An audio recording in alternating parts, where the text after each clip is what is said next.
नमस्कार मित्रों, आज 18 अक्टूबर 2023 और 12 बुधवार, और बुधवार को हम प्रस्तुत करते हैं हिंदी की एक बाल कहानी।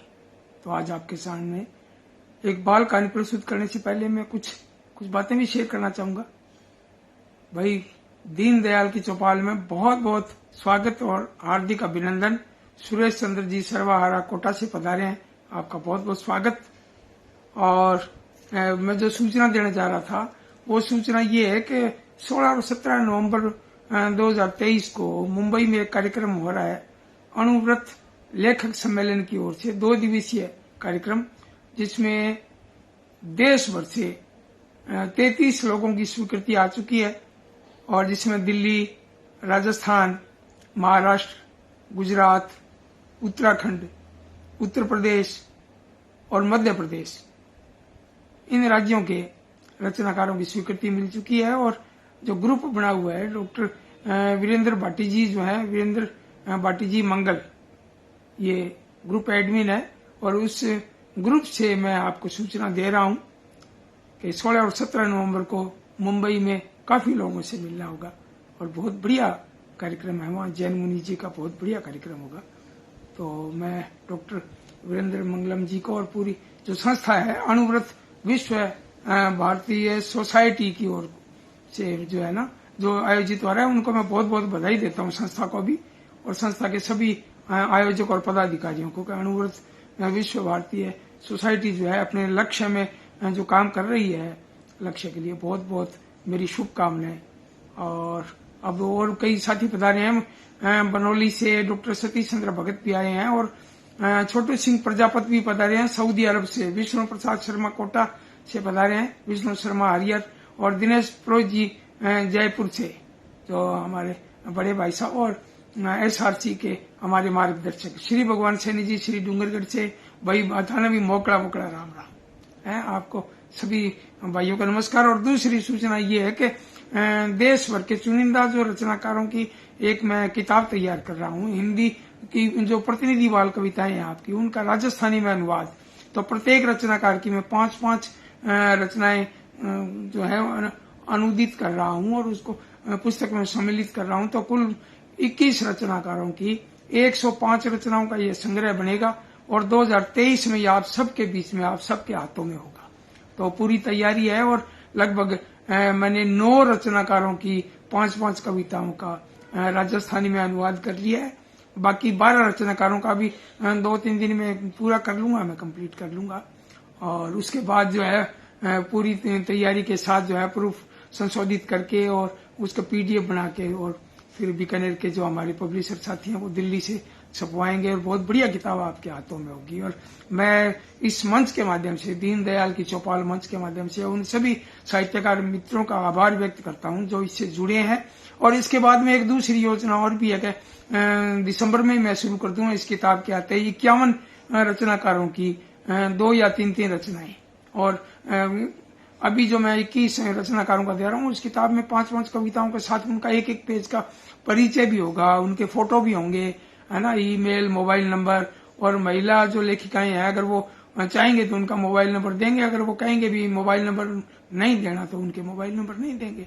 क्योंकि कुछ महिलाएं चाहती भी हैं कि हमारे मोबाइल नंबर न आए तो ठीक है, क्योंकि कुछ है सामाजिक लोग जो है अनावश्यक बातें करते हैं, तंग करते हैं। तो ये खैर वो तो अपने सोचने की बात है, बड़ी बढ़िया है। भी अपने फोन तो उठाना ही पड़ता है, जिसका भी आए, कई बार ऐसा भी होता है। तो डॉक्टर वीरेंद्र भाटी मंगल साहब भी पधारे हैं, भी आपका बहुत बहुत स्वागत। और मैंने अभी जिक्र ही किया था कि अणुव्रत विश्व भारतीय सोसाइटी की ओर से आयोजित आप 2 दिवसीय जो कार्यक्रम कर रहे हैं 16 और 17 नवंबर को, इसमें 33 लोगों ने आपके जो ग्रुप के हिसाब से, क्योंकि आप ग्रुप के एडमिन है, जो अणुव्रत जो लेखक सम्मेलन का जो आपने ग्रुप बना रखा है उसके, तो उसी के अनुसार मैंने सूचना दी है। 33 लोगों ने स्वीकृति दे दी है, और लगभग 13 लोगों की संभावित है, कुछ और भी हो सकती है। तो अच्छे लोगों से, खूब लोगों से मिलना होगा, बहुत बढ़िया। क्योंकि मेरा भी पहले यूं लग रहा था भी 30 घंटे का सफर है, लेकिन जब रूट बताया किसी मित्र ने, कल वहां गए थे हरियाणा में, तो वहां हमारे एक साथी मिले थे गिरिधर शर्मा जी, जो वहां उसके संस्था के HOD थे। तो वो फिल्मों में, पत्रकारिता में जुड़े हुए हैं, बहुत ही सज्जन व्यक्ति हैं। उन्होंने गाइड किया कि मुंबई अक्सर मैं जाता रहता हूँ, तो उन्होंने जो रूट बताया तो उससे बहुत बढ़िया लगा मुझे। और मैंने तुरंत वहीं से डॉक्टर वीरेंद्र भाटी जी को मैंने वहां स्वीकृति दी और मुझे बहुत अच्छा लगा उनसे बात करके, बहुत बढ़िया लगा। तो डॉक्टर वीरेंद्र भाटी जी को बहुत बहुत बधाई और शुभकामनाएं उस कार्यक्रम के लिए। जितेंद्र निर्मोही जी पधारे हैं कोटा से, और आपको भी अभी बीकानेर एक क्लब की ओर से आपकी किताब को सम्मानित किया गया, राजस्थानी की किताब को भी बहुत बहुत आपको बधाई हो। पारसन जैन साहब भी पधारे हैं, देवली जो है टोंक से पधारे हैं, रमेश चंद्र जी आचार्य साहब पधारे हैं डबावाड़ी हरियाणा से, बहुत बढ़िया। और तीसरी सूचना जो है मैं आपको यही दे रहा हूं भी, आज जो मेरी कहानी का जो वाचन है, और देखो सूर्याराम जी बिश्नोई आ गए हैं, हमारे मित्र जो है वो उनको वो एक तरह से चोट आ गई थी पैर में, घर की छत पर स्लिप हो गए थे, तो अब कुछ स्वस्थता की ओर बढ़ रहे हैं और स्वास्थ्य लाभ ले रहे हैं। पधारे हैं, आपका भी सूर्याराम जी को प्रणाम प्रणाम आपको भाई, पधारे हैं, शुभ संध्या आपको भी, आप पधारे हैं, बहुत बहुत आपका स्वागत और सभी साथियों का स्वागत करता हूं मैं। और मैं जो आज एक कहानी का वाचन करने जा रहा हूं, मैं 2-3 मित्रों से जिक्र भी कर देता हूं, कई बार कहानी पढ़ने का मौका नहीं मिलता मौके पर, है ना, तो क्योंकि शेड्यूल इस तरह का रहता है। और एक जो मैं काम कर रहा था वो असम सरकार की ओर से जो प्रोजेक्ट मिला हुआ था वो 1.5 महीने में उसको मैंने पूरा किया, बेटे दुष्यंत के सहयोग से पूरा किया। भी बच्चे खूब मदद करते हैं, बहुत बढ़िया लगता है, क्योंकि जब बच्चे खुद राइटर हों तो कितना बढ़िया लगता है। प्रवीण महन जी हमारे अनुज जो नरेश महन जी के छोटे भाई, और ये पधारे हैं भाई, बहुत बहुत स्वागत आपका, बहुत बहुत शुभकामनाएं। और एक अब मैं खास बात में अब कहानी की ओर बढ़ता हूँ, और कहानी मैं सुना रहा हूँ, मेरी कहानी सुना रहा हूँ आपको आज। इसके यानी कि रचनाकार कहानी के जो नाम है, वो कहानी का नाम है इनाम और सजा। और ये जो किताब आपको मैं दिखा रहा हूँ 1997 में, यानी कि 1997 में इसका पहला प्रकाशन आया था। और ये किताब जो है देहरादून से, वहां से उत्तरांचल से अखिल भारतीय स्तर पर यह पुरस्कृत भी है। और संस्था का नाम है कमला चौहान स्मृति ट्रस्ट देहरादून, उनकी ओर से अखिल भारतीय स्तर पर बाल कथा के रूप में ये किताब ये पुरस्कृत हुई है। और इसकी एक कहानी है इनाम और सजा, इसकी पहली कहानी वो मैं आपके सामने प्रस्तुत करूंगा। और एक खास बात और भी रहेगी भी, मैंने बता भी दी भी 1997 में और ये किताब प्रकाशित हुई है, और 2001 में इसको अखिल भारतीय स्तर का जो बाल कथा का पुरस्कार मिला, वहां से बहुत बढ़िया लगा। एक बहुत बड़े होटल के सभागार में कार्यक्रम था, तो हमारे मानसी है ना, वो बिटिया जो छोटी थी, 2-2.5 साल की थी, 3 साल के लगभग थी, तो वो गोद में थी मेरे, वो तो कार्यक्रम में भी वो मेरे साथ ही रही थी। तो वो स्मृतियां जो है वो हरी हो गई थी, बढ़िया लगा, बहुत अच्छा लगा। और मैं अब कहानी का वाचन शुरू करने से पहले कुछ नाम और बोल दूं, कई बार कई नाम रह जाते हैं। दिलीप दवे साहब पधारे हैं, आपका बहुत बहुत स्वागत है कार्यक्रम में। श्री भगवान सैनी जी पधारे हैं, दिनेश पुरोहित जी, विष्णु प्रसाद शर्मा, हरिहर छोटू सिंह प्रजात पधारे हैं, और सुरेश चंद्र जी सर्वहारा भाई, बहुत बहुत स्वागत है आपका। खूब लोग, अब मेरे हिसाब से कोई नाम रहा नहीं है, मैंने पढ़ दिया है। और अभी प्रवीण महन जी के बाद में अभी कोई नाम आया नहीं। जितेंद्र निर्मोही जी का भी बहुत बहुत आभार और बहुत बहुत स्वागत और बहुत बहुत बधाई। और अब मैं कहानी का वाचन शुरू करता हूँ, और कहानी का नाम है इनाम और सजा। ये मैंने मक्कासर में लिखी थी जब मैं 1983 में वहां सेवारत था, तो बच्चों को कहानियां सुनाता था। बच्चे कहते सर आगे क्या हुआ, आगे क्या हुआ, तो इस तरह कहानी आगे बढ़ती थी। प्रेम भटनेर जी हमारे अखिल भारतीय स्तर के शायर और हमारे अनुज हमारे प्रेमी पधारे हैं, कहते हैं वाह गुरु जी वाह, क्या बात है। भी बहुत बहुत स्वागत है आपका भटनेरी जी। और मैं अब कहानी शुरू करता हूँ, इनाम और सजा। एक था गांव, और गांव में था एक छोटा सा स्कूल। एक दिन स्कूल के हेडमास्टर जी का तबादला हो गया, शहर से नए हेडमास्टर साहब आए। आते ही उन्होंने स्कूल की काया पलट दी। सबसे पहले तो उन्होंने पूरे स्कूल में सफाई करवाई, फिर वन विभाग से पौधे मंगवाकर उसमें पंक्तिबद्ध पौधे लगवाए। और नए हेडमास्टर जी सभी छात्रों को अपने बेटों की तरह प्यार करते थे। वे नियमित रूप से पढ़ाई करवाते, प्रार्थना स्थल पर छात्रों को ज्ञान की अनेक बातें बताते तथा सदैव अनुशासन और कर्तव्य के प्रति सजग रहने की शिक्षा देते थे। स्कूल के प्रति उनका समर्पण भाव देखकर सभी अध्यापकगण भी जी जान से पढ़ाने लगे। कुछ ही दिनों में हेडमास्टर जी ने छात्रों और अध्यापकों के साथ गांव के प्रत्येक व्यक्ति का दिल जीत लिया।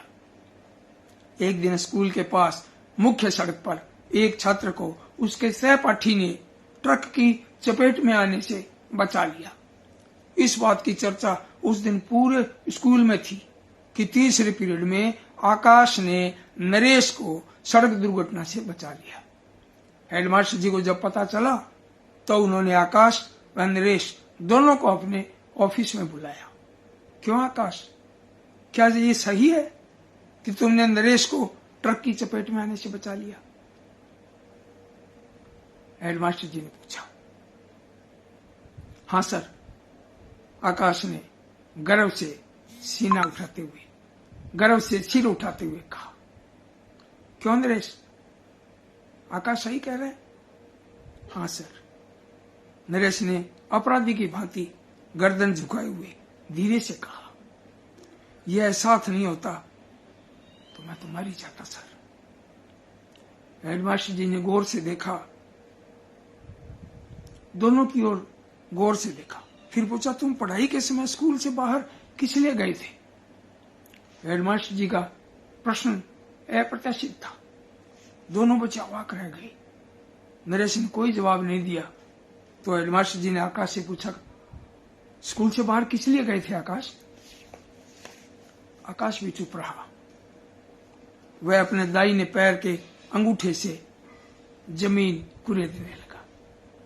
हेडमास्टर जी को गुस्सा आ गया। वे बोले, मैं पूछता हूं तुम दोनों स्कूल से बाहर किस लिए गए थे? बोलो, चुप क्यों हो? नरेश और आकाश एक दूसरे की ओर कनखियों से देखते हुए खामोश खड़े रहे।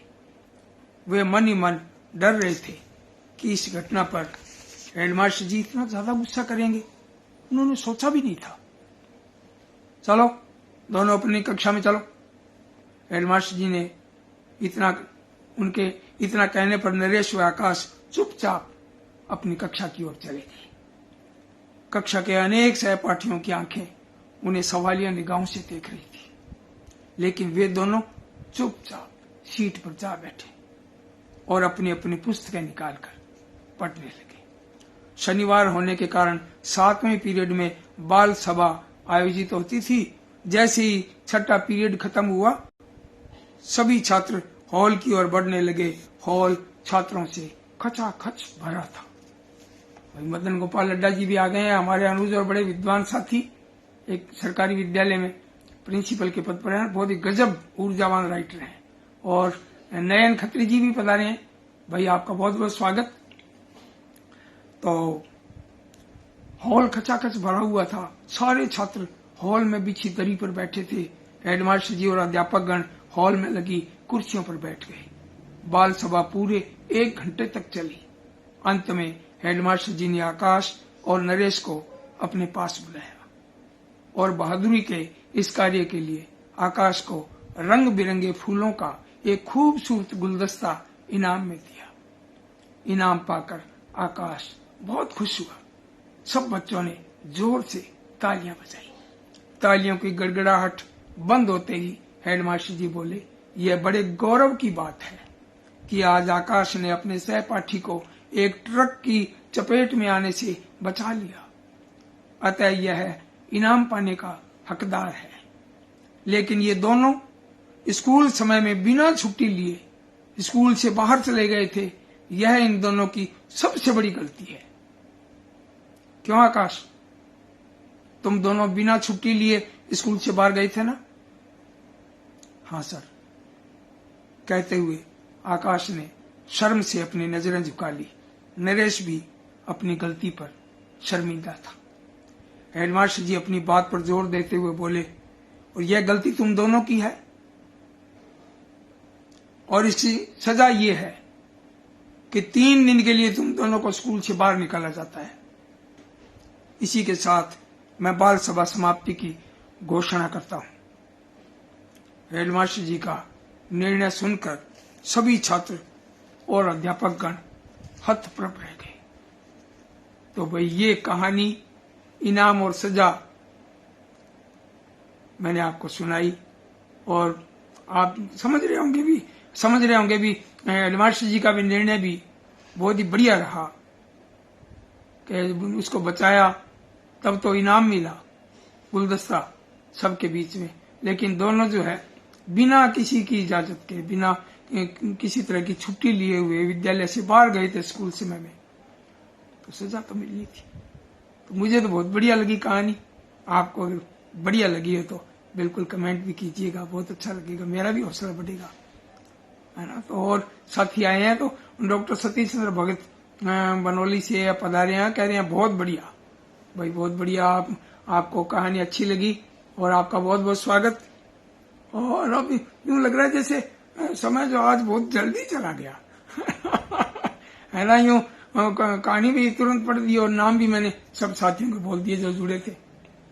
विष्णु शर्मा अय्यर कोटा राजस्थान से कह रहे हैं मैं सभी का अभिनंदन करता हूँ। बिल्कुल बिल्कुल भाई, मैं भी आप सबका जो आप सब जुड़े हैं बहुत बढ़िया लगा। श्री भगवान सैनी जी भी कह रहे हैं कि कहानी अच्छी लगी। और पारस जैन साहब कह रहे हैं क्या हुआ, कहानी के चरम पर आवाज बंद हो गई।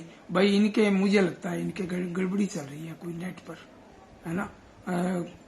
तो कई मित्रों को तो सुनती है। यहाँ भी दुष्यंत भी और ये हमारे दिया बेटी और मानसी ये भी ध्यान रखते हैं भी कहीं मोबाइल बंद नहीं हो जाए, कोई आवाज बंद नहीं हो जाए, ये भी पूरा ध्यान रखते हैं। तो यहाँ तो कह रहे हैं आवाज आ रही है। और सुरेश सुंदर सरवारा जी कोटा से कह रहे हैं इनाम और सजा सुंदर बाल कहानी का सुंदर वाचन, बहुत बहुत बधाई महोदय, सादर प्रणाम।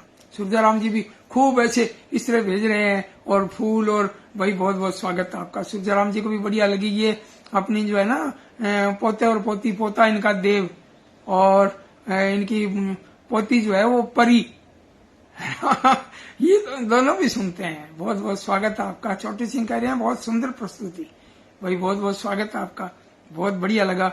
और कल हिंदी बाल कविताएं जो है वो मैं आपके सामने प्रस्तुत करूंगा, खूब सारी कविताएं। और उसके बाद में फिर शुक्रवार को राजस्थानी कार्यक्रम में श्री भगवान सैनी जी भी कह रहे हैं कि मेरे यहाँ किसी तरह की कोई वादा नहीं आई, तो मैं ये निवेदन करूंगा देवली टोंक से जो है पारस जैन साहब भी थोड़ा सा कि वो थोड़ा ध्यान दें। उसमें कोई हो सकता है कोई नेट की प्रॉब्लम हो गई होगी, क्योंकि पता नहीं लगता ना कई बार, है ना। तो ये अभी इसमें एक बात याद आ गई। अभी हमने वो एक स्कूटी ली थी इलेक्ट्रिक वाली। पहले मैं इलेक्ट्रिक वो गाड़ी के पक्ष में नहीं था, लेकिन जब वो गाड़ी ली तो बाद में दुष्यंत को किसी ने पूछा, एक सज्जन ने वहाँ दुकान में कोई इसका कोई नेट वगैरह कसवा रहा था, तो बोला भाई साहब बताओ दुष्यंत भाई ये मैं भी गाड़ी लेने की सोच रहा हूँ, कैसी है आपकी क्या राय है इस इलेक्ट्रिक गाड़ी के बारे में। तो दुष्यंत कहने लगा भाई अब और उनके अलावा ना कुछ भी नहीं बोलता मतलब हाँ ये देखो पता भी नहीं लगता ये स्टार्ट हो गई क्या, है ना। तो उसने जवाब भी सॉलिड दिया, मुझे बताया, बड़ी हंसी आई। मैंने कहा तेरा जवाब सॉलिड है, कहे उनके अलावा कुछ नहीं बोलता तो पारस जैन साहब कह रहे हैं लंबे समय तक संस्था प्रधान रहने का इस नाते जो है मुझे कहानी अच्छी लगी, आपकी कहानी है। तो भी बहुत बहुत धन्यवाद आपका, बहुत बहुत स्वागत। और कल मिलते हैं राइट 7 बजे, है ना। 7 बजे कल बाल कविताओं का कार्यक्रम होगा। अनेक जो साथियों की कविताओं का मैं वाचन करूंगा, आप पधारिए, आपका स्वागत है। कल 7 बजे फिर मिलते हैं। बहुत बहुत धन्यवाद और आभार, नमस्कार।